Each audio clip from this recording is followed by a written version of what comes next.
वासुदेवाय हरे परमात्मने प्रणतः क्लेशनाशाय गोविंदाय नमो नमः। बोलो बांके बिहारी लाल की जय, राधा रानी सरकार की जय। अपाने जुहति प्राणम प्राणेशपानम तथा परे, प्राणापान गति रुदग्वा प्राणायाम परायणा, अप्रे नियताहारा प्राणान प्राणेषु जुहति, सर्वेश्यप्यते यज्ञ विदो यज्ञ छपित कलमसा। अपाने जुहति प्राणायाम परायणा, प्राण का स्थान हृदय तथा अपना का अपान का स्थान गुदा है। श्वास को बाहर निकालते समय वायु की गति ऊपर की ओर तथा श्वास को भीतर ले जाते समय वायु की गति नीचे की ओर होती है। इसलिए श्वास को बाहर निकालना प्राण का कार्य और श्वास को भीतर ले जाना अपान का कार्य है। योगी लोग पहले बाहर की वायु को बाई नासिका के द्वारा भीतर ले जाते हैं। वह वायु हृदय में स्थित प्राण वायु को स्थित लेकर नाभि से होती हुई स्वाभाविक ही अपान में लीन हो जाती है। इसको पूरक कहते हैं। फिर वे प्राण वायु और अपान वायु दोनों की गति रोक देते हैं। ना तो श्वास बाहर जाता है और न श्वास भीतर ही आता है। इसको कुंभक कहते हैं। इसके बाद वे भीतर की वायु को दाईं नासिका के द्वारा बाहर निकालते हैं। वह वायु स्वाभाविक ही प्राण वायु को तथा उसके पीछे पीछे अपना वायु को अपान वायु को साथ लेकर बाहर निकलती है। यही प्राण वायु में अपान वायु का हवन करना है। इसको रोचक कहते हैं। 4 भगवान नाम से पूरक, 16 भगवान नाम से कुंभक और 8 भगवान नाम से रेचक किया जाता है। इस प्रकार योगी लोग पहले चंद्र नाड़ी से पूरक, फिर कुंभक और फिर सूर्य नाड़ी से रेचक करते हैं। इसके बाद सूर्य नाड़ी से पूरक, इस तरह बार बार पूरक कुंभक रेचक करना प्राणायाम रूप यज्ञ है। परम प्राप्ति के उद्देश्य से निष्काम भाव पूर्वक प्राणायाम के परायण होने से सभी पाप नष्ट हो जाते हैं। अप्रिय नियताहारा प्राणान प्राणेषु जुहति, नियमित आहार विहार करने वाले साधक ही प्राणों में हवन कर सकते हैं। अधिक या बहुत कम भोजन करने वाला अथवा बिल्कुल भोजन न करने वाला यह प्राणायाम नहीं कर सकता। प्राणों का प्राणों में हवन करने का तात्पर्य है प्राण का प्राण में और अपान का अपान में हवन करना, अर्थात प्राण और अपान को अपने अपने स्थानों पर रोक देना, न श्वास बाहर निकालना और न श्वास भीतर लेना। इसे स्तंभ वृत्ति प्राणायाम भी कहते हैं। इस प्राणायाम से स्वाभाविक ही वृत्तियां शांत होती हैं और पापों का नाश हो जाता है। केवल परमात्मा प्राप्ति का उद्देश्य रखकर प्राणायाम करने से अंतःकरण निर्मल हो जाता है और परमात्मा प्राप्ति हो जाती है। सर्वेश्यते यज्ञ विदो यज्ञ छपित कलमशा। 24वें श्लोक से 30वें श्लोक के पूर्वार्ध तक जिन यज्ञों का वर्णन हुआ है उनका अनुष्ठान करने वाले साधकों के लिए यहाँ सर्वेश्यते पद आया है। उन यज्ञों का अनुष्ठान करते रहने से उनके संपूर्ण पाप नष्ट हो जाते हैं और अविनाशी परमात्मा की प्राप्ति हो जाती है। वास्तव में संपूर्ण यज्ञ केवल कर्मों से संबंध विच्छेद करने के लिए ही है। ऐसा जानने वाले ही यज्ञविद अर्थात यज्ञ तत्व को जानने वाले हैं। कर्मों से सर्वथा संबंध विच्छेद होने पर परमात्मा का अनुभव हो जाता है। जो लोग अविनाशी परमात्मा का अनुभव करने के लिए यज्ञ नहीं करते, प्रत्युत इस लोक और परलोक के विनाशी भोगों की प्राप्ति के लिए ही यज्ञ करते हैं, वे यज्ञ के तत्व को जानने वाले नहीं हैं। कारण कि विनाशी पदार्थों की कामना ही बंधन का कारण है। गतागतम काम कामा लभन्ते, अतः मन में कामना वासना रखकर परिश्रम पूर्वक बड़े बड़े यज्ञ करने पर भी जन्म मरण का बंधन बना रहता है। मिट्टी न मन की मिटी न मन की वासना, नौ तत भये न नाश, तुलसी के ते पच मुए, दे दे तन को त्रास। परिशिष्ट भाव, निस्वार्थ भाव से केवल दूसरों के हित के लिए कर्तव्य कर्म करने का नाम यज्ञ है। यज्ञ से सभी कर्म अकर्म हो जाते हैं, अर्थात बांधने वाले नहीं होते। 24वें से 30वें श्लोक तक कुल 12 प्रकार के यज्ञ बताए गए हैं, जो इस प्रकार हैं। ब्रह्म यज्ञ, प्रत्येक कर्म में कर्ता करण क्रिया पदार्थ आदि सबको ब्रह्म रूप से अनुभव करना। भगवत दर्पण रूप यज्ञ, संपूर्ण क्रियाओं और पदार्थों को केवल भगवान का और भगवान के लिए ही मानना। अभिन्नता रूप यज्ञ, असत से सर्वथा विमुख होकर परमात्मा में लीन हो जाना, अर्थात परमात्मा से भिन्न अपनी स्वतंत्र सत्ता न रखना।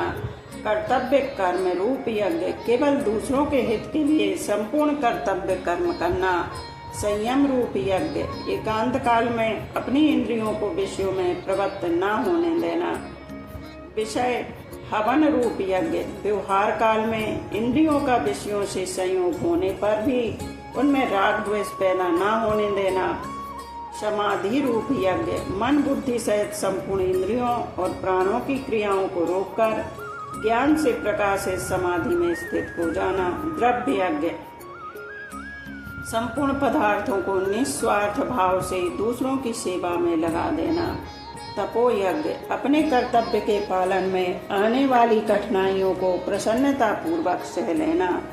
योग यज्ञ, कार्य की सिद्धि असिद्धि में तथा फल की प्राप्ति अप्राप्ति में सम रहना।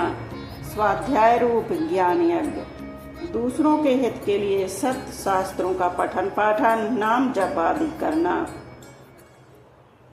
प्राणायाम रूप यज्ञ, पूरक कुंभक और रेचक पूर्वक प्राणायाम करना।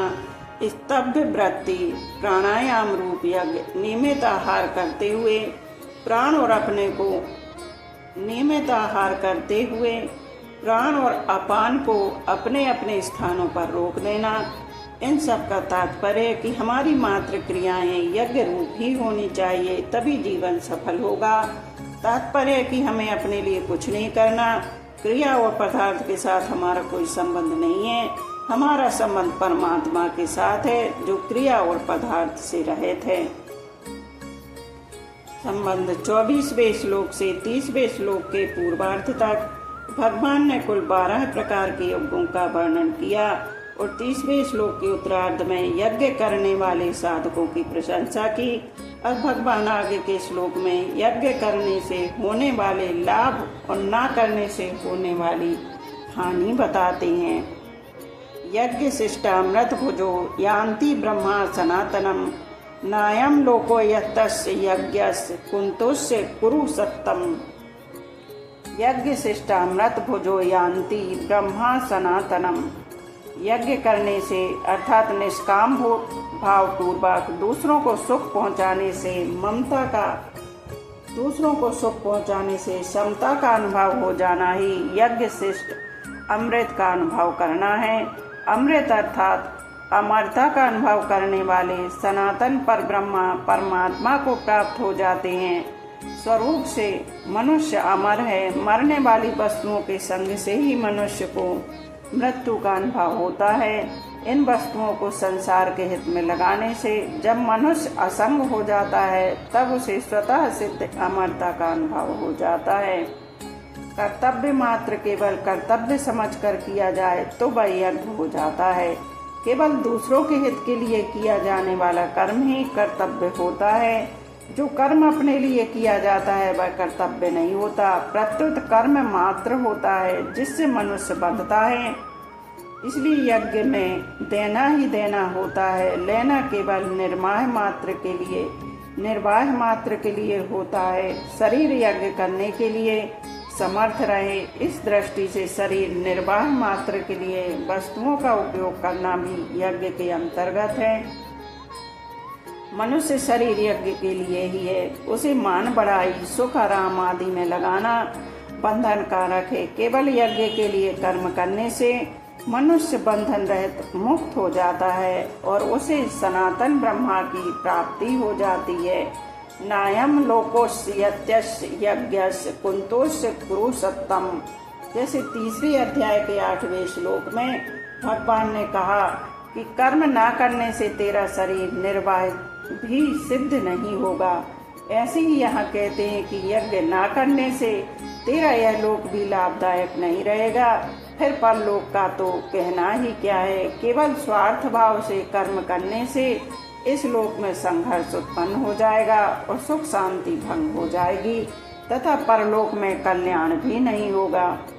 अपने कर्तव्य का पालन न करने से घर में भी भेद और संघर्ष पैदा हो जाता है, खटपट मच जाती है। घर में कोई स्वार्थी पेटू व्यक्ति हो तो घर वालों को उसका रहना सुहाता नहीं।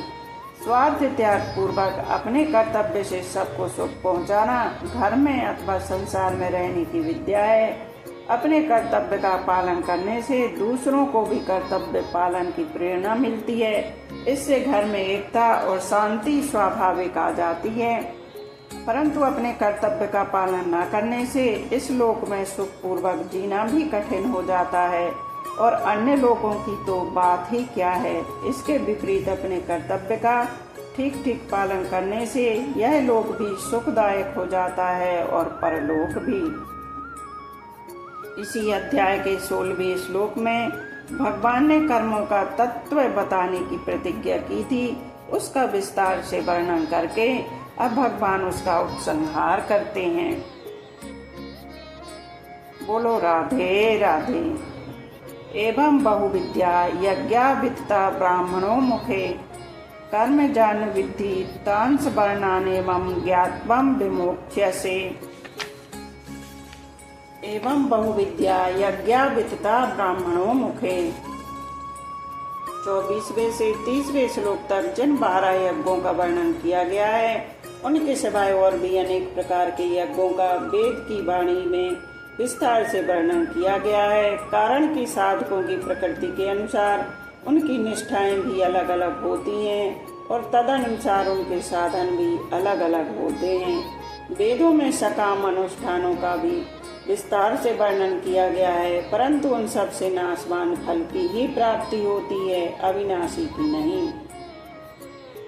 वेदों में केवल स्वर्ग प्राप्ति के साधन रूप सकाम अनुष्ठानों का ही वर्णन हो ऐसी बात नहीं है। उनमें परमात्मा प्राप्ति के साधन रूप श्रवण मनन नित्यासन प्राणायाम समाधि आदि अनुष्ठानों का भी वर्णन हुआ है। उपर्युक्त पदों में उन्हीं का लक्ष्य है। कर्म जाने विद्धि तांस वर्ण 24वें से 30वें श्लोक तक जिन 12 यज्ञों का वर्णन हुआ है तथा उसी प्रकार वेदों में जिन यज्ञों का वर्णन हुआ है उन सब यज्ञों के लिए यहाँ तान सर्वान पद आए हैं। कर्म जान विद्धि पदों का तात्पर्य है कि वे सब के सब यज्ञ कर्मजन्य हैं, अर्थात कर्मों से होने वाले हैं। शरीर से जो क्रियाएं होती हैं, वाणी से जो कथन होता है और मन से जो संकल्प होते हैं वे सभी कर्म कहलाते हैं। शरीर बाढ़ मनोभि यत कर्म प्रारब्धे न रहा। अर्जुन अपना कल्याण तो चाहते हैं पर युद्ध कर्तव्य कर्म को पाप मानकर उसका त्याग करना चाहते हैं। इसलिए कर्म जान विद्धि पदों से भगवान अर्जुन के प्रति ऐसा भाव प्रकट कर रहे हैं कि युद्ध रूप कर्तव्य कर्म का त्याग करके अपने कल्याण के लिए तू जो साधन करेगा वह भी तो तेरा कर्म ही होगा। वास्तव में कल्याण कर्म से नहीं होता, प्रत्युत कर्मों से सर्वथा संबंध विच्छेद होने से होता है। इसलिए यदि तू युद्ध रूप कर्तव्य कर्म को भी निर्लिप्त रहकर करेगा तो उससे भी तेरा कल्याण हो जाएगा। बोलो राधे राधे। क्योंकि मनुष्य को कर्म नहीं बांधते, प्रत्युत आसक्ति ही बांधती है। युद्ध तो तेरा सहज कर्म है, इसलिए उसे करना तेरे लिए सुगम भी है। एवं ज्ञात्वा विमोक्ष्यसे, भगवान ने इसी अध्याय के इस श्लोक में बताया कि कर्म फल में मेरी स्पृहा नहीं है, इसलिए मुझे कर्म नहीं बांधते। इस प्रकार जो मुझे जान लेता है वह भी कर्मों से नहीं बंधता। तात्पर्य है कि जिसने कर्म करते हुए भी उनसे निर्लिप्तता रहने की विद्या को सीखकर उसका अनुभव कर लिया है वह कर्म बंधन से मुक्त हो जाता है। फिर 15वें श्लोक में भगवान ने इसी बात को एवं ज्ञात्वा पदों से कहा। वहाँ भी यही भाव है कि मुमुक्षु पुरुष भी इस प्रकार जानकर कर्म करते आए हैं। भगवान ने प्रतिज्ञा की और यज्ञात्वा मोक्षेषु सुखात् पदों से उसे जानने का फल मुक्त होना बताया। अब इस श्लोक में एवं ज्ञात्वा विमुक्ष से पदों से ही उस विषय का उपसंहार करते हैं। तात्पर्य यह है कि फल की इच्छा का त्याग करके केवल लोक हितार्थ कर्म करने से मनुष्य कर्म बंधन से मुक्त हो जाता है। बोलो राधे राधे।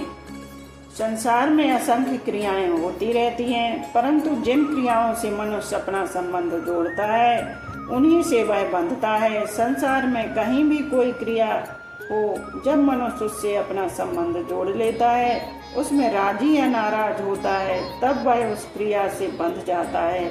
जब शरीर या संसार में होने वाली किसी भी क्रिया से मनुष्य का संबंध नहीं रहता, तब वह कर्म बंधन से मुक्त हो जाता है। आज यहीं पर विश्राम लेते हैं, शेष आगे का कल करेंगे। बोलो बांके बिहारी लाल की जय, राधा रानी सरकार की जय। बोलो राधे राधे।